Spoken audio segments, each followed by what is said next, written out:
And welcome to the Week 11 video lecture. In Week 11 now, we're taking it for granted that you're dealing with hearsay.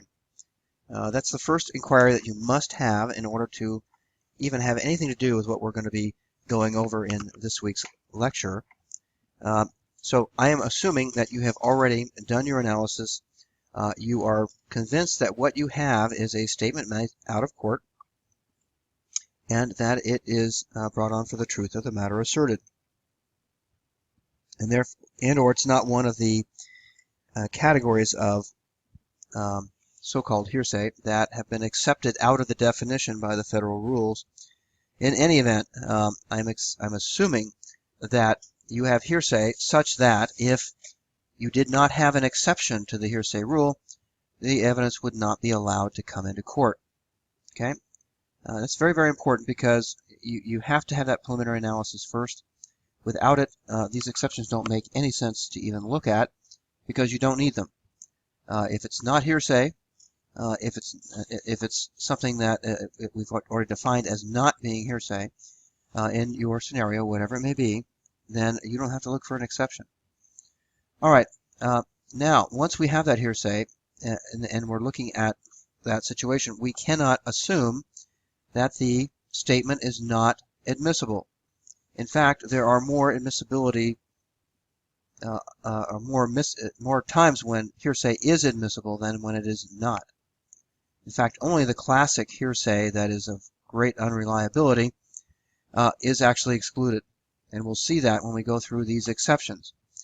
So now these exceptions require you to keep a list of each of the requirements under each exception so that you will be able to look at a scenario to see if one of those exceptions might apply, again, assuming that you have hearsay in the first place. All right, so we're going to look at first an introduction into what hearsay exceptions are under Rule 803.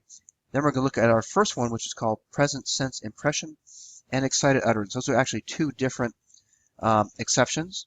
Each has their own definition, and they are separate, but they're important for you to understand them to be each individual exceptions. You can use any one of them, and often they overlap, so you may end up being able to use both. In any event, the next one is then existing mental, emotional, or physical condition. And we'll see that this is one having to do with statements made by a declarant about that person's existing mental, emotional, or physical condition. We'll see that, sometimes when people are in grave pain, for instance, they don't have time to reflect, and so most probably what they have to say about what their existing mental, emotional, or physical condition is at the time are pretty reliable, and that's why we allow those things in. It could be something such as, I have a terrible pain in my chest. Would be, especially if someone's clutching their chest at the same time, it looks like they are having some pain.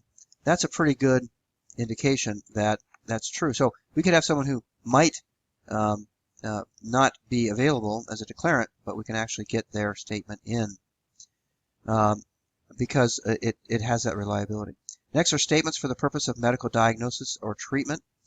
And that's the reason for that, of course, is that we know that people, when they go to the doctor, they want to get fixed. And they know the doctor needs the information about what's going on with that person, even if that might be, embarrassing kind of information. They assume it's confidential, although it may not actually be. But because of these incentives that people have to give truthful information to their medical professional, we're going to find that those statements are generally admissible as a hearsay exception. Next is recorded recollection. Let me just give you an example of what recorded recollection is. It's not unusual for a police officer to make a police report about any given incident that they have investigated and dealt with.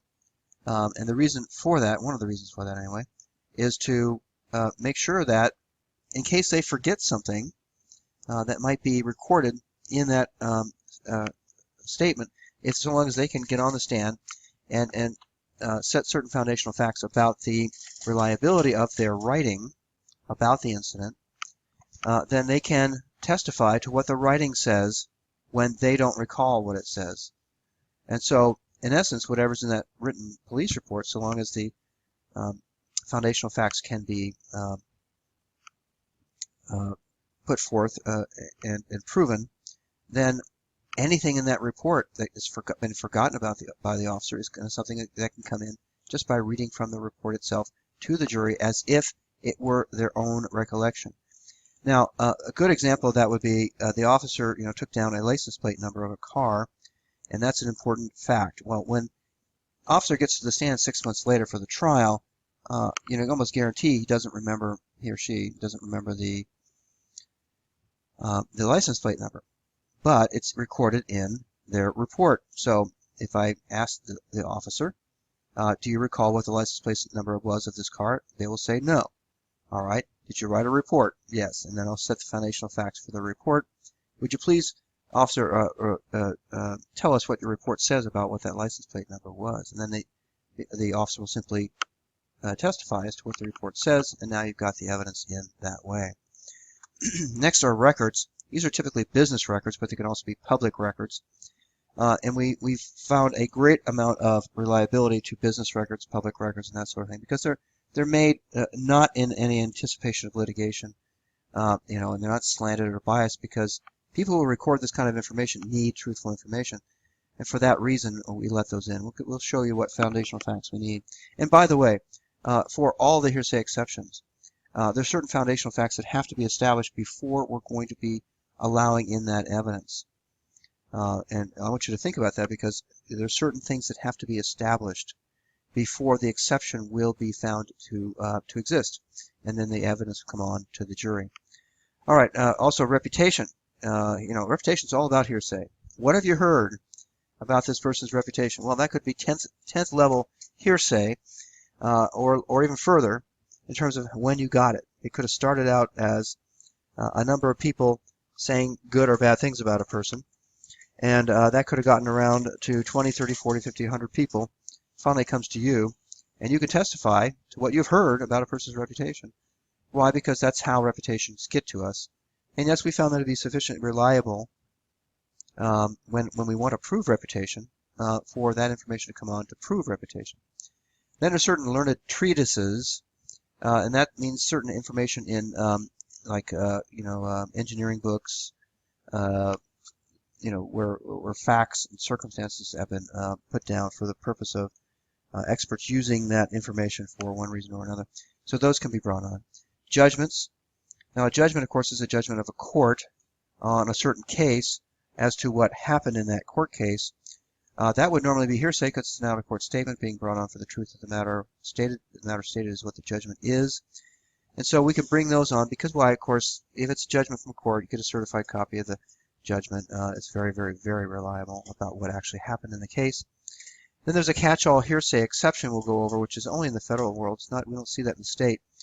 But it allows the court to find that if certain evidence doesn't seem to fit into any exception, but has the earmarks of the reliability that would be necessary to allow it in, the court can allow it in. And then we're going to look at the availability of the declarant. In some cases, for the exceptions, which I'll go over here in a minute, the declarant must be unavailable. That means that you cannot find them, or you cannot get them to the stand. They may be dead. They may be unavailable because they're outside the jurisdiction. You can't subpoena them. You simply can't find them. That kind of thing. If that's the case, then you have established this unavailability. And in some cases, you cannot have the hearsay come on unless you can establish the unavailability of the declarant themselves. And then we're going to go through what those exceptions are.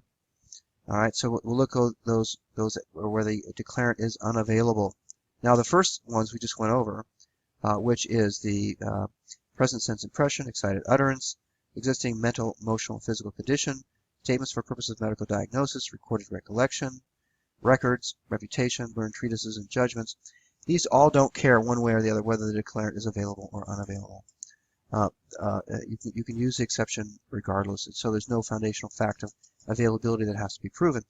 But for these other exceptions, which we'll go over when we get to them, then we'll find out that those do require the declarant to be unavailable. One of those would be, for instance, the dying declaration, when a person is dying and they tell the officer why they were shot, perhaps, or who shot them. and then they die. Of course, they're going to be unavailable for testimony because they're not going to be able to be subpoenaed. And for that reason, we can establish the fact that they're unavailable by proving that they're dead. And then we can bring on the dying declaration if we can set all the other foundational facts of that one. But otherwise, we can't. So if that person happens to be available, and they were dying, but someone saved them, like the doctors saved them from dying, and they are available to come in, then you cannot use that hearsay exception. You have to bring them in to testify. All right. Let's look at the hearsay exceptions. Let's assume that you've already, again, determined that you have hearsay that would otherwise be excluded unless there were an exception. Again, there's a number of categories we looked at before in the federal rules where something that really is hearsay is just defined as not hearsay. So watch out there. And you go through my analysis of my flow diagram, and then we're going to see that you have to go through all this process before you find out that you actually now have hearsay, and that without an exception it's not coming on. All right, now you're going to look at all of the exceptions to see if any one or more of them may apply, and sometimes more than one can apply to the same evidence. And if it does apply, if any of the exceptions apply, then you should get the evidence in, subject, of course, to Rule 403 for overly prejudicial evidence and the balancing process that we see for Rule 403. All right, so if one or more exceptions apply, then the statement is admissible. If none apply, the statement is inadmissible. There is just a lights on or lights off. Either you're going to get it in because it meets one of the exceptions, or you're not going to get it in because it does not meet one of the exceptions. And by the way, if it does not meet one of the exceptions, it's got to be the classic hearsay that we exclude for very good reasons, and it shouldn't be coming into court. Okay. All right, so let's look at the two different classifications of hearsay exceptions. One that require the unavailability of the declarant, which we haven't gone over yet, and ones that do not require the unavailability of the declarant. We don't care whether they're available or they're not, because that statement's coming in. So let's start with the first category, which is where it is not important. Second category is where it is vitally important as to their unavailability. All right, let's look at present sense impression. Present sense impression is not a very good title to describe exactly what this exception is, but let's actually define it and then give you some examples, and you'll understand better what it's all about. The definition is statements made explaining an event or condition made while or immediately after the declarant perceived it. Now, this is something where you're actually, the person's actually watching something happen or listening and hearing something happening. And then they're making statements about what's happening while it's happening or just right after. So let me give you an example. You get an accident going on, and you have pedestrians walking up and down the sidewalk, and one of them sees this accident actually happen, and also sees why it happened, because one of the cars ran the red light, slammed right into the other car. And so if this witness were to say something like, "Oh my gosh, did you see how that red car ran the red light and slammed into that green car?" And then let's just assume that declarant is not available. They don't have to be unavailable. We can bring that statement in anyway because it's one that doesn't require it. But if we never even find who that person is because they walk away before the police get there and can write down the names of the people who were witnesses, then we can still get that statement on as evidence, because what's happening is the person's actually explaining an event either while the event or condition is actually happening or immediately after it.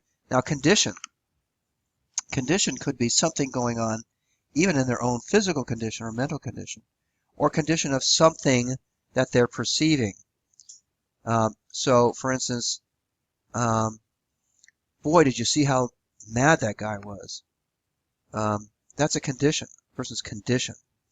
If you're perceiving actually how angry the person is, and you make that statement, boy, did you see how angry that person was, and it's made either during the time you're perceiving it or immediately after, that can be admissible under this present sense impression. And what's happening is that you're giving us your present sense impression about what's going on that you have just witnessed, whether it's witnessed it through seeing it, hearing it, or both. The rationale behind this exception is the fact that the person is saying it right at the time that the event is happening, so that it negates any real likelihood that there's a deliberate and conscious misrepresentation or a lie. In essence, it would be kind of ridiculous to think that someone who's just a witness to the accident and didn't even realize it was going to happen would all of a sudden say, okay, it's time for me to lie and make sure that my statement is made so that it gets into court under this exception to the hearsay rule. So I'm going to lie and say that it was the green car that ran the red lights instead of the red car. That just doesn't make any sense. This is something that happens spontaneously. It's something that there's no time to deliberate. And because there's no time to deliberate, you don't have time to think about making up something that is not true. And for that reason, it comes in. Now, your 911 calls are a good example of a present sense impression, but it's no requirement for being excited or fearful. So your 911 call typically is, you get the call from the lady who's being beaten up by her husband, and she's saying, oh my God, he's coming for me and he's got a knife. Well, that statement's coming on even though it's hearsay, it's going to come on as evidence because it meets this exception. It's some statement made explaining an event. That's the husband coming after her with a knife, made while it's actually happening, and she's a witness to it. So there you go. It's done. That's a very good example. It's one of the best examples. One we use a lot in criminal law. You'll see it more often in accident cases where you've got witnesses you can't find, and you bring on their statements because someone heard them say it. Although that person who heard them say it didn't see the accident. They may have heard the accident, but they didn't see how it happened. So we get in evidence of how it happened through a statement of someone we can't even find because we don't know where they are. Okay, next is the excited utterance. Now these are related because we will often find that they are overlapping, because what might be an excited utterance might also be a present sense impression exception. But again, present sense impression does not require that the person be excited. All right, let's look at the definition for excited utterance. It's a statement relating to a startling event or condition made while the declarant was under the stress of excitement that it caused. So this may be that the statement is made well after the event has ended, so long as we can prove that the person was still under the stress of the excitement of the startling event. I mean, there's sometimes where people see things like someone getting murdered, and it's a long time before they are over it, or the stress has gotten down to such a level you'd say they're no longer excited by the incident. So it can be a statement made right, either right after or during or well after the event. So this is how excited utterance also deviates from the present sense impression. It requires a startling event, where present sense impression does not, and requires the declarant make the statement under the stress of the excitement of that event, which can be well after the event rather than the present sense impression requires it right after. They don't give them any time to think. In the present sense impression, excited utterance gives more time because it's the stress of the excitement itself that prevents them from being able to deliberate. So again, rationale for this is the excitement temporarily suspends the capacity to reflect, and so will produce statements free of conscious fabrication. And again, just because we get this evidence on to a jury doesn't mean the jury is going to believe it or that it's going to carry the day or not. It just means we're going to get it on to the jury to see. And without this exception, the jury would never see it. So this is all about getting evidence on before the jury within the rules as additional support of our case. All right, let's look at some examples. The 911 tape, again, is another one. In the middle of a violent confrontation with a robber is a good example. Let's say you have not the domestic violence, but you have, there's a robber coming into the house and they're seeing them, breaking in the door, and they're walking up the stairway, and this person's at the top of the stairway with their phone, and they're actually, pretty damn excited, to say the least, because they think they might get killed by this robber, and they're calling the police for help. They're pretty desperate at that point.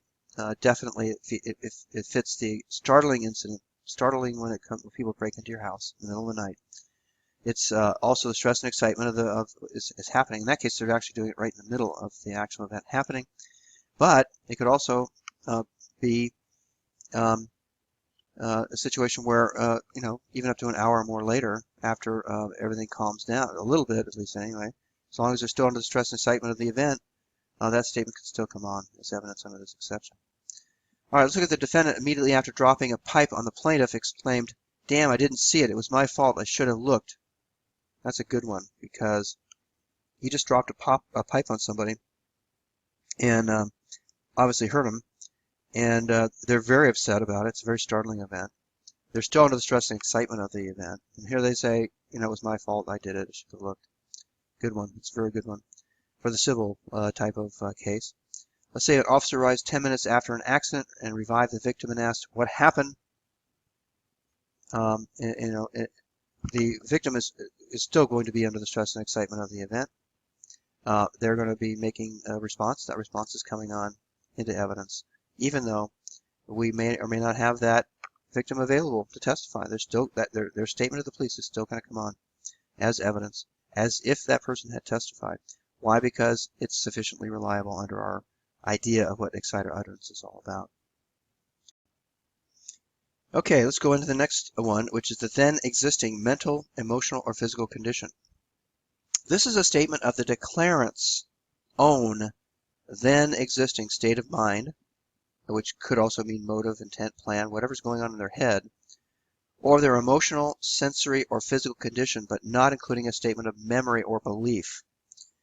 And so what this means is that if a declarant is talking about what they are doing in terms of why they're doing it, which is motive, intent, plan, so on, how they're feeling, which is the emotion, what they feel, which is their sensory organs, something's hot, would be a statement about their senses, or their physical condition. I've got a terrible headache, is a good example of that. But it will not include a statement of memory. I remember such and such. No, too bad. That's typical hearsay. That's a classic hearsay because they have plenty of time to fabricate. It doesn't meet any of the tests of reliability. And if it happens to be their belief, well, assuming their belief is relevant, which is highly unlikely, their belief can also be made up. And so, again, not reliable. So, again, the rationale for this is that statements are likely more trustworthy than those even on the stand at trial because of the lapse of time and self-interest. So, in essence, if you have a long time between what happens and the trial, people have a lot of time to think about making up all sorts of stories about what really happened and coloring it and sometimes even lying about it. And so this one has to be of their then existing state of mind, emotion, sensory, or physical condition. And so it has to be going on while they're feeling these things or while they're thinking these things. And then we think that doesn't give them, again, very much time to think, even though later on, if 6 months later when the trial happens, they certainly could. All right, let's look at physical condition. It's such as inarticulate groans or screams or voluntary complaints and descriptions of pain are admissible. You might think a groan is maybe not even hearsay because it may not be considered sufficient to communicate. However, if you're groaning and it's because you want to communicate where the pain is, then that is a statement. Screams can be, although a scream can be just because you're in a lot of pain, and so it may not be a statement. And so we don't have to get into it, but if a scream is because you're screaming to get help, which is an intention to communicate, then that scream can be something that might be fit within this exception. The problem, of course, is that it has to be an existing mental, emotional, or physical condition. Scream would be emotional because you're screaming maybe for help, and you want to communicate, and your emotion is that you are afraid, no doubt about it. Okay, intent, it would be a statement by a deceased husband that he had put his house in joint tenancy when he actually did not, was admitted to show the husband's intent. In essence, we have a deceased husband, so we can't bring him in. He's no longer available. So we want to know, what was his intent? Did he really mean to put the house in joint tenancy? The difference is very big because it may be that under his will, half the house goes to his kids. If it's in joint tenancy, 100% goes to the wife rather than 50%. So it can make a big difference on a very expensive house or other properties. So this might be very, very important to know what his intent was. What was he trying to do? So if we're trying to to fulfill his intent, then we would want to know what it was. And we can get that in through his statements, even though he's deceased and he can't testify as to what his intent was. And the reason for that, of course, is that it's the then existing intent, not one made up later. Once you know you're in the middle of a trial, and that's where the unreliability comes in. All right, let's look at a victim tried for murdering the friend and said she hated the friend. So if this is a person, the friend, okay. Whenever someone says, I hate a particular person, they're talking about their then existing emotional state. If it was their then existing emotional state, then we can use that statement against them because it comes in as the declarant's then existing emotional state. It's a state of mind. Actually, it's emotion more than state of mind. Hatred is an emotion, even though I put down its state of mind in the PowerPoint. It may be a state of mind also, perhaps, is that you're bringing it on to prove their state of mind as they were going to kill this person. But you're bringing on actually to prove their emotion of hatred towards that person, which might be good evidence that the person murdered that person. Okay, let's go on to the next exception, which is the past recollection recorded. This is one that requires very specific foundational facts, which others do also, but like for instance, the excited utterance requires that we establish that there was a startling event, and also that the person who was the declarant was still suffering from the excitement that it was engendered by that event in order to get that exception to take hold. Now, a past recollection recorded, what that means is that you, the declarant, whoever you are, wrote some things down. And it could be you were just writing notes on a piece of paper. And by the way, please do this sometimes. They're in the car and they're writing on a piece of, a Post-it note or something. And that might be, like say, a license plate number. And so they may not remember that number, and because of that, and because of the reliability of what they wrote down, we're going to let them testify as to what their note said. So this is here's the definition. It's a record of a witness about a matter in which they have personal knowledge if the witness, number one, the witness can no longer recall the information that was recorded in the record. Number two, the record was made at or near the time of the event recorded, so it was still fresh in their recollection. And number three, they can testify that the record accurately reflects the witness's personal knowledge. Now, personal knowledge is important. That means it's something they have to have perceived. We don't let people write things down on a piece of paper and then come in and testify to those things as fact, because if they didn't witness it, they've already lost the one and most important thing that allows them to testify at all, and that is that they have personal knowledge of what they're testifying to. So that's true of all of our exceptions, is that we're dealing with people with certain personal knowledge. Certainly we would assume this when we have the then existing mental physical condition exception, because that's a person talking about their own mental or physical condition. But this one requires that they actually have had personal knowledge of what it was that they wrote down on their report. It wasn't that they got that information from somebody else and then they wrote it in their report. That would not be subject to the past recollection recorded exception. So it's not just everything that might be in a report. It's only those things that the person who wrote the report and who's now the witness on the stand had personal knowledge of. Okay. So number one, the witness can no longer recall the information. So I put the officer on the stand, and I say, okay, there was a certain license number of the automobile, was there not? Yes, there was. Okay, do you remember what that license number is? The officer is going to say, well, no, I really don't. It's been 6 months since the incident. I really don't remember that. Okay. Did you write that license plate number down in your report? And they'll say yes. All right. Was your report made at or near of the time of the event of this accident, so that it was still fresh in your recollection? The answer is yes. All right. Does your report accurately reflect your own observation of the license plate itself? Yes. Okay. Your Honor, I would like him to read from his report what the license number is from his report itself. And then the judge will say, okay, you've established past recollection recorded as an exception to hearsay rule. You may now testify to officers to what your report says about that license number, and then the officer will then testify as to what the report says, and that's it. And then the evidence comes on as if he had in fact remembered it, but it's a past recollection that was reported. Why? Because this is how we make sure that we don't forget things.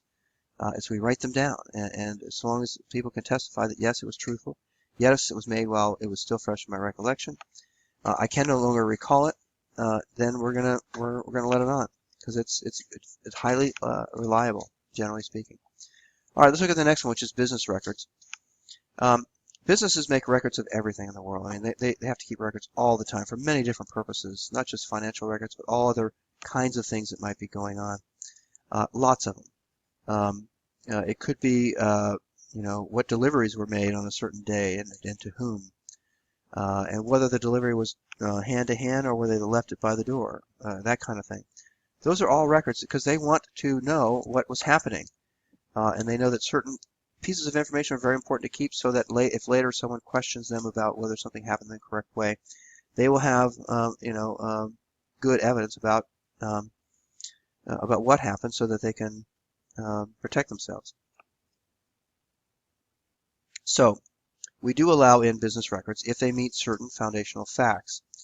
So the definition is records of a business, organization, occupation, or calling, whether for profit or not, can be admitted if a custodian of records testifies that, number one, the record was made at or near the time of the event or conditions described in the record by someone with personal knowledge, and number two is the record was made in the ordinary course of business. Now, the custodian of the record is simply somebody who has custody of the record for the business.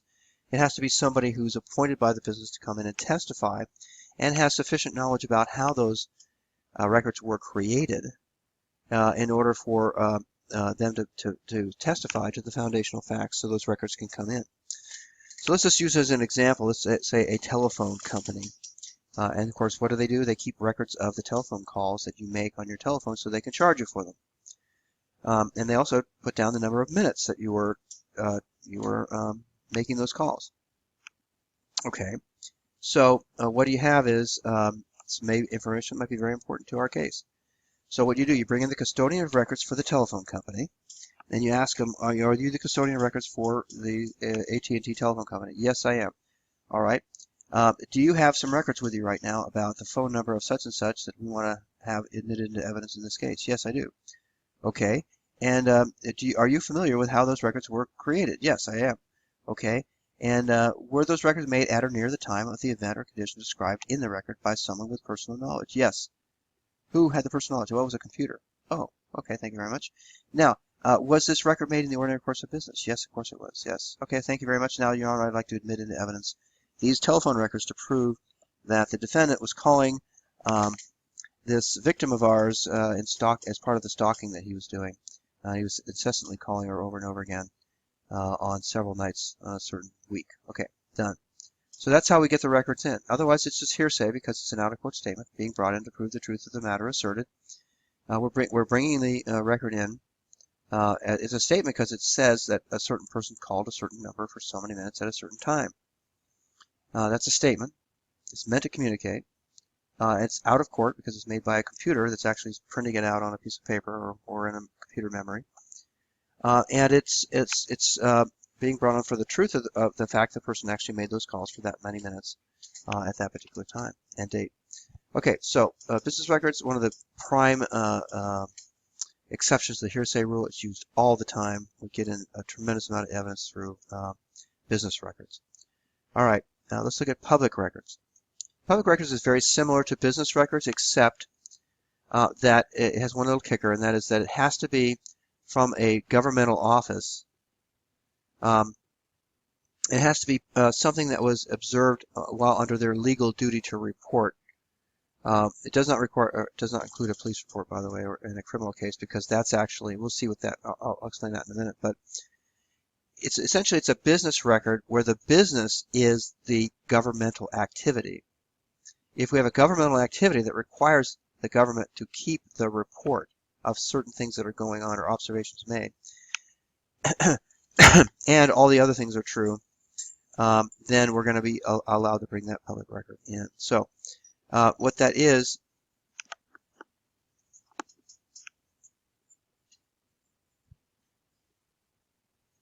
is the first thing we have to have is the office's the public record is admissible if it sets out number one, the office's activities, and it's a matter that was observed while under a legal duty to report, or the factual findings from a legally authorized investigation in a civil case. You can't use a police report, for instance, in a criminal case, but you can in a civil case. The opponent does not show that the record lacks trustworthiness. So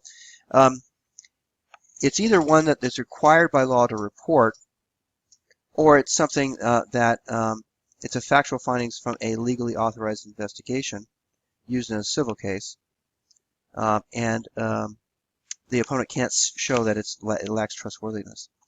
And so it's possible that certain things can come on. Let's say, for instance, NOAA, National Oceanographic and Aeronautics Administration, something like that, as a federal agency, that one of the things they do is report the weather in many different areas because they have lots of these weather stations all over the place.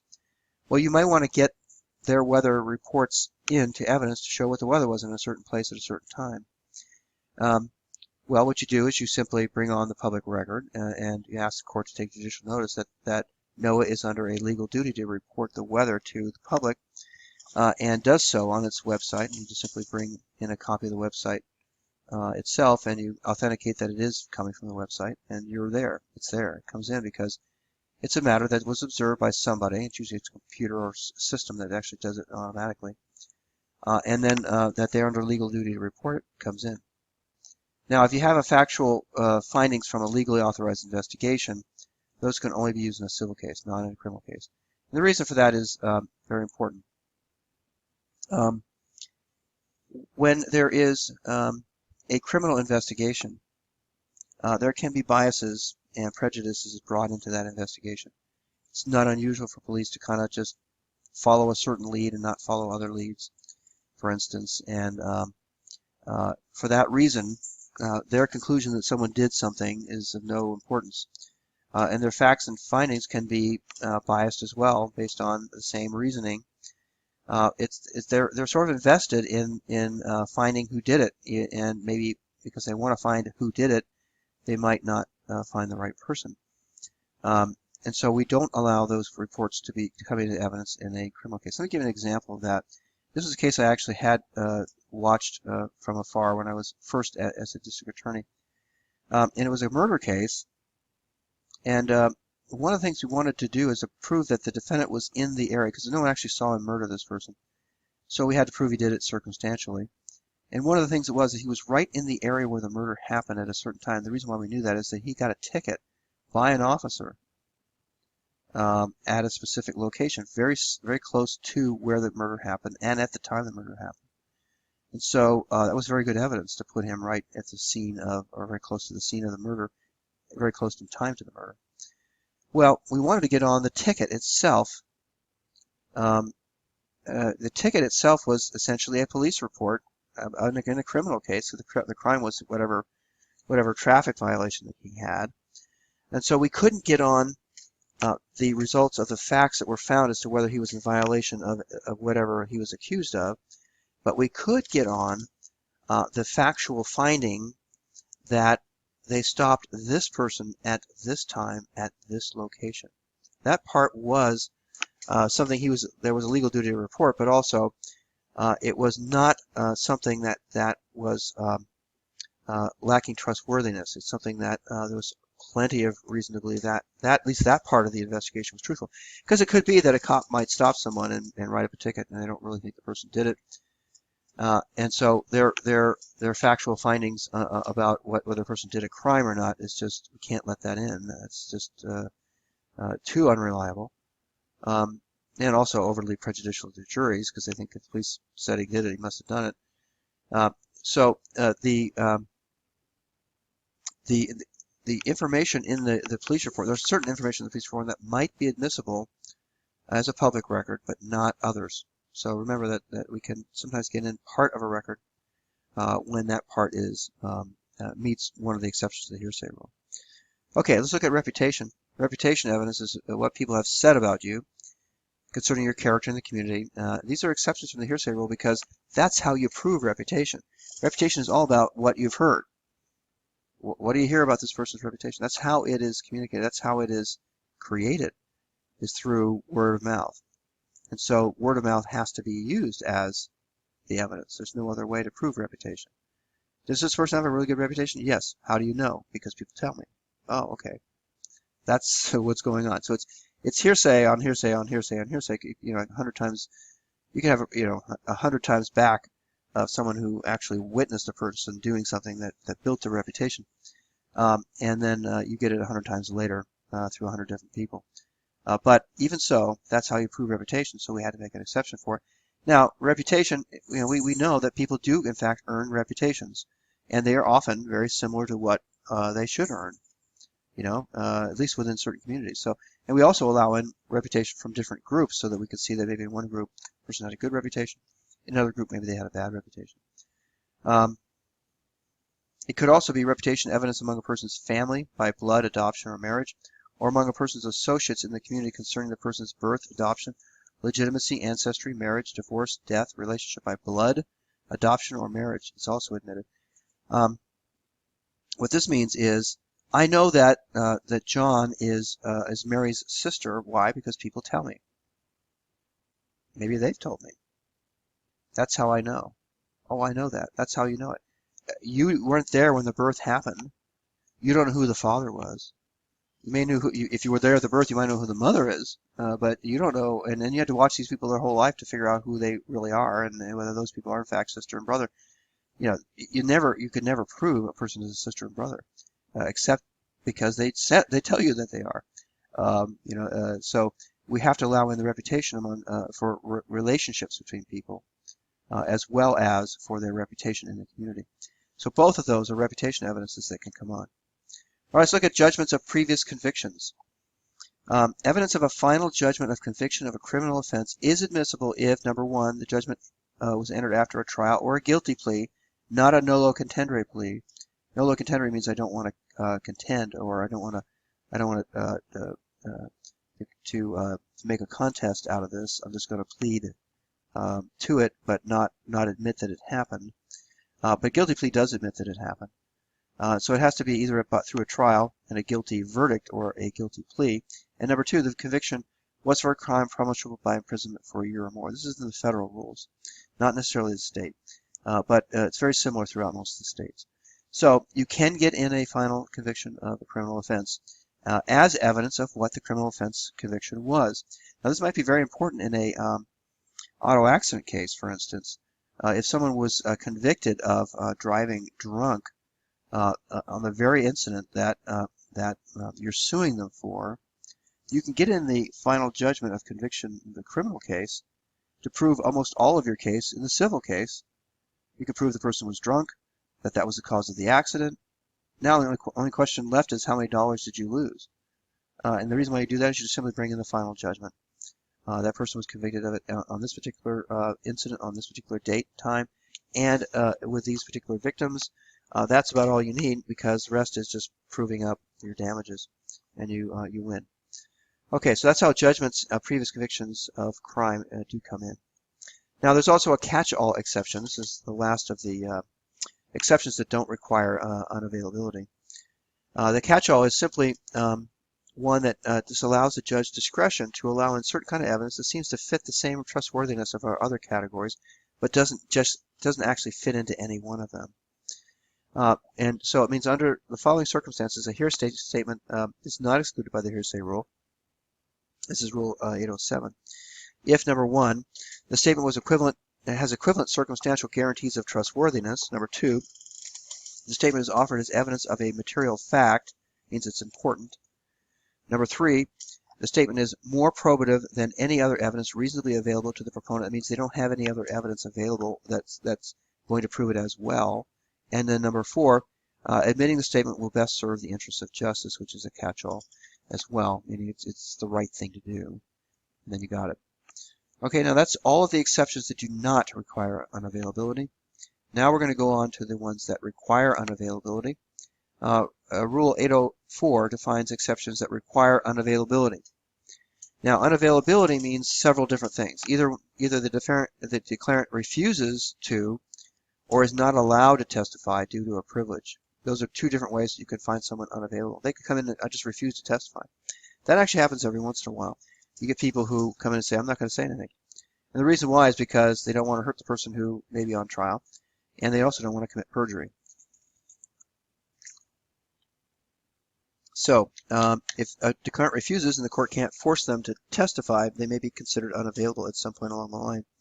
And then we allow in certain statements may have come in, and we find them to be unavailable. Now, they also don't testify because of a legal privilege, a Fifth Amendment privilege, for instance. We want to bring in a co-conspirator to a conspiracy crime, such as sale of drugs. We bring in one of the conspirators and we want him to talk. We put him on as a witness in the trial. We subpoena them, we put him on the stand. They say, you know what, I got a Fifth Amendment privilege, I'm not going to say anything. Okay, you're unavailable. Sorry. We can't force them to testify because they have a constitutional right not to have to testify. And so they're not available. Next, the declarant refuses to testify about his or her own prior statement despite the court's order to do so. That's another situation where we're actually putting the declarant on the stand and we're telling them about their prior statement and they refuse to say anything. They refuse to testify at all as to whether it happened, didn't happen, or even testify at all about it. The court orders them to and they refuse. They're unavailable. We're going to bring on the prior statement. They're not going to be able to keep it out essentially by just simply refusing to testify. Also, if the declarant testifies that he or she can't remember the subject matter of the out-of-court declaration, and the court thinks that that's just made up because that's what happens so often. I just don't remember.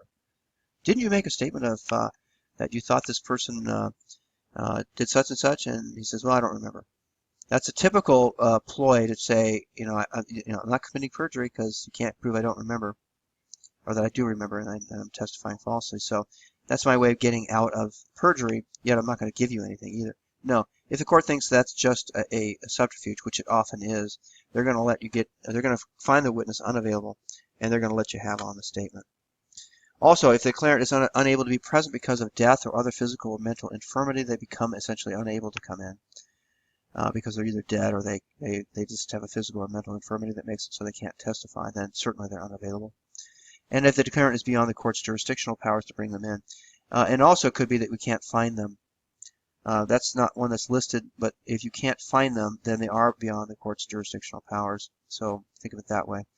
Those are all the ways of establishing unavailability. So essentially, if someone is either available but they won't testify and can't be forced to testify, or they're simply unable to testify, or they're beyond the court's powers to make them come in and testify, then they're unavailable. Essentially is the way to look at it. All right, now that we've understood what unavailability is, let's look at some of the exceptions to the hearsay rule that require unavailability. Now, the first one is former testimony. Let me just give you an example so it makes it more sense out of this. Former testimony might be, for instance, you have a criminal case, a felony criminal case. What happens is the victim comes in at the preliminary hearing first and testifies. And then they get up on the stand, or excuse me, in this case, they wouldn't get on the stand because they may not be available. Let's assume the victim dies by the time the trial happens, and because they have to be unavailable. And you want to get on their former testimony because it was testimony given under oath, with all the protections, cross-examination, everything else. You want to get that on, so that their testimony at the preliminary hearing is going to be the same as if it were at the trial. We actually, have someone come in and read the testimony off the transcript. We can do that if two things are true. Number one is the testimony was given at a trial hearing or lawful deposition, whether in the current proceeding or a different one. So it can be either the same proceeding or a different one. But number two, it's offered against a party who had an opportunity and similar motive to develop by direct or cross or redirect examination of the witness. So essentially, it has to be a case where the person you're using the testimony against had the same motive to bring up direct examination or cross-examination, whatever they were doing, whichever side they were on. They have to have the same motive to have wanted to develop the testimony of that witness, just the same as if they were in the current proceeding. And if that's true, then you can use the former testimony. What you get is, where you get into trouble is either it's a testimony in a different matter, And even though the party that you're trying to use it against was in that matter, they didn't have very much reason to develop that testimony. Maybe they settled out of a civil case, didn't have any reason to go to the deposition because they already settled out. Now you want to use that testimony against them. No, it's not going to happen. Why? Because they weren't even there. The reason why they weren't there is because they didn't have a motive to develop that testimony because they'd already settled out. And so you can't use it against them.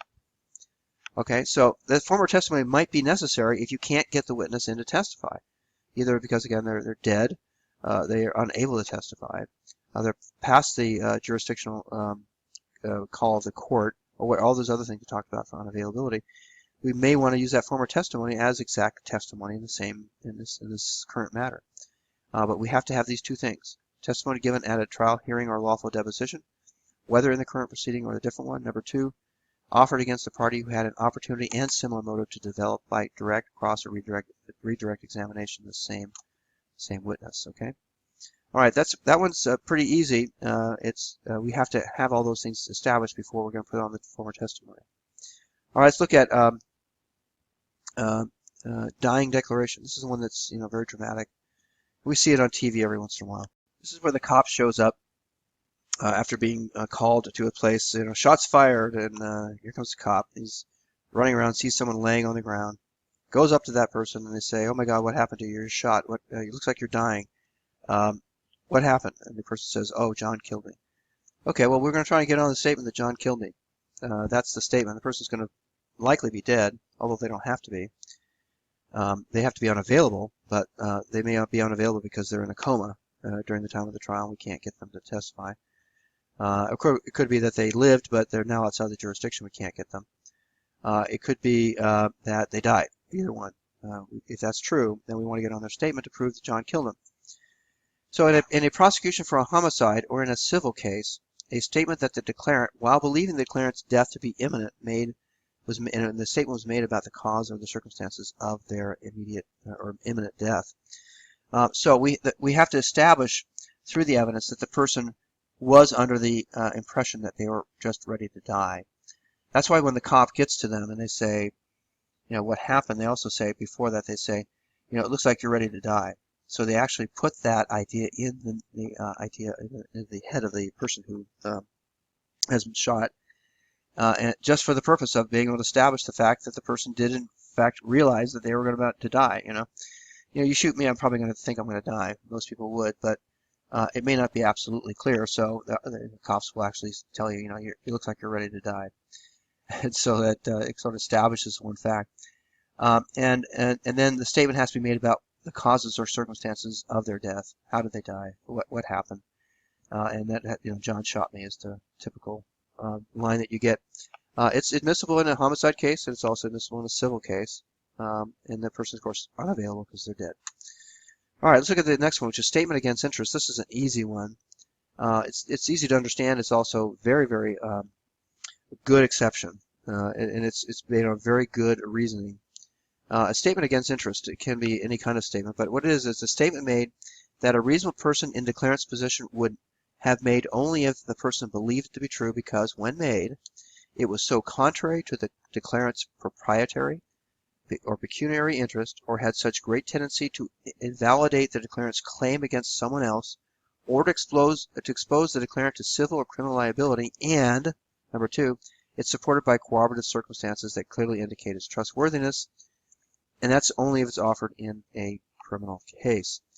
And so what this means is that someone may have said something that really admitted they did some sort of wrongdoing, typically is what happened, or admitted something very embarrassing such that it could ruin their reputation and ruin their business because their reputation is based, or the business is based on their reputation. That kind of thing. If you were a minister in a church and that was very important position to you, and your reputation, of course, is very important to that. And if that person admitted they had an affair, and especially if it's a Catholic priest who's not even supposed to have a sexual relationship of any kind, then that would be something that would be definitely against their proprietary and pecuniary interest, because it's now going to hurt their reputation. They're not going to be accepted as a priest or minister so well anymore, and so it's definitely going to hurt them. and it's so long as there's supporting corroborative circumstances indicating trustworthiness, it's coming on in a criminal case. It's coming on in a criminal case. That's a statement against interest. So it's an important exception. We see this happening all the time. Okay, and the dying declaration, of course, we already had that one as well. So a statement against interest in the dying declaration is simply a statement made by the declarant who's either dying or thinks that they are dying, and is made about the circumstances of their death. Okay, that's it for the exceptions to the hearsay rule. You will not be responsible for knowing any of the other ones. There happen to be other ones, but these are the main ones. These are the ones you would need to know as a paralegal. There's a few, as I say, oddball ones. If you want to look at the code, you'll find them, but you won't be using them as much. For instance, there's an ancient document exception. If a document is more than, it depends on how many years, it depends on what code section you're talking about. If it's California, it's any document more than 20 years old will come on for the truth of the matter asserted. If it has to do with somebody who wrote a report or did something based on personal knowledge, that kind of stuff. Some really oddball ones that are out there, and they often are, you'll see that they are usually admissible in probate matters where a person's will is being probated, that kind of thing. All right, so that is it for this situation, but let's go look very quickly into the classroom before we leave you today. And we're going to go right into our modules. And I want to show you some of the things that are kind of important. So I'm actually going to make this a little smaller for you. And this is regarding our week 11 materials. So I want to bring your attention to some of these materials.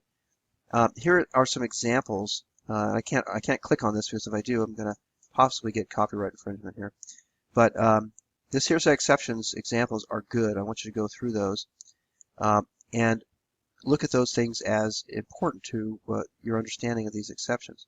And then also look into the ones for week 12, where we're going to spend the second week looking at these exceptions. And then the chart, of course, is very important. This chart is something I've been pushing, and if you just take this chart and use it, it'll help you. This one is one that defines each of your exceptions. It's kind of nice, but more important than that, by the way, is my one that we have. Go back to our modules. In week 9 we have the actual chart that is the one I made up for you. And let's see if I can find the example here. Flow diagram for hearsay and admissibility. This is kind of important. I want you to keep this with you, and I want you to keep this with you when you're taking your quizzes, because if you go through this process that this flow diagram outlines for you, then you're going to be able to properly deal with a possible hearsay issue. First, we have to figure out whether it's hearsay. Once we figured out it's hearsay, and without an exception is not coming in, and it's not excluded by Rule 403, of course, then this is where we start for our hearsay exception. The statement is hearsay and will be excluded unless it meets one or more of the hearsay exceptions. So the next question is, does the statement meet one of the exceptions of the hearsay rule? If you say yes, well, okay, what is it? Is the statement is it admissible over the hearsay rule? Okay, we look at all the exceptions, and we look, is it admissible? If it is, then you say yes. Okay, then we go. There's a few more things we're going to get into in future weeks about once you know there's an exception to the hearsay rule, and if it's a criminal case, we have to treat it differently. We will always be able to admit it in a civil case if the exception applies, but in the criminal case, there's a certain exclusion for certain of the exceptions to the hearsay rule, and it's called Crawford evidence. We'll get into that later. But essentially, is you look, if you have hearsay that will be excluded unless it meets one or more of the exceptions, your next question is, does it meet one of the exceptions? If so, which one? And how can you show that? And if you can, it's going to come on. If it is going to come on, and it is a criminal case, you're going to have to take one more step, which we're going to do later on in the semester. Okay. All right, that's it for your week 11 video lecture. Again, if you have any questions, please feel free to give me a call.